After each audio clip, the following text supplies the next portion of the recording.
ഒരു കാലത്ത് മഞ്ചനാടിന് നെല്ലറയായിരുന്ന കുഴിയടിപ്പാടം ഇന്ന് കാട് കയറി വിഷപ്പാമ്പുകളുടെ താവളമായി മാറിയിരിക്കുകയാണ്. ഈ പാടശേഖരത്തിലെയും റോഡിനിരുവശത്തെയും കുറ്റിക്കാടുകൾ വെട്ടിമാറ്റണമെന്ന് ആവശ്യപ്പെട്ട് പഞ്ചായത്ത് അധികൃതരെ സമീപിച്ചെങ്കിലും യാതൊരു നടപടിയുമില്ലെന്ന് നാട്ടുകാർ. 2018 മഹാപ്രളയത്തിന് ശേഷം അടിഞ്ഞുകൂടിയ എക്കലും കൃഷിച്ചെലവിലുണ്ടായ വർധനവുമാണ് കർഷകരെ ഈ പാടശേഖരത്തിലെ കൃഷി ഉപേക്ഷിക്കാൻ നിർബന്ധിതരാക്കിയത്.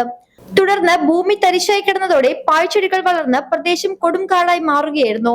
പ്രളയത്തിന് മുമ്പ് വരെ ചിലരെങ്കിലും ഇവിടെ കൃഷി ചെയ്യുകയും ബാക്കി ഭാഗങ്ങളിൽ കാലികളെ മേയ്ക്കാനും പുല്ലുവെട്ടുന്നതിനുമായി എത്തുമായിരുന്നു.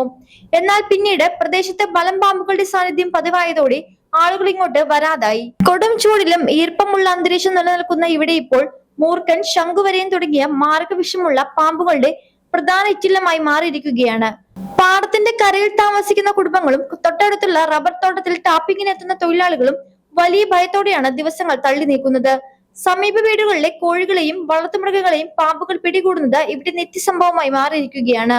അടുത്തിടെ പാടത്തിന് സമീപത്തെ പഞ്ചായത്ത് റോഡിൽ യാത്രക്കാർ കൂറ്റൻ മലമ്പാമ്പിനെ കണ്ടിരുന്നു.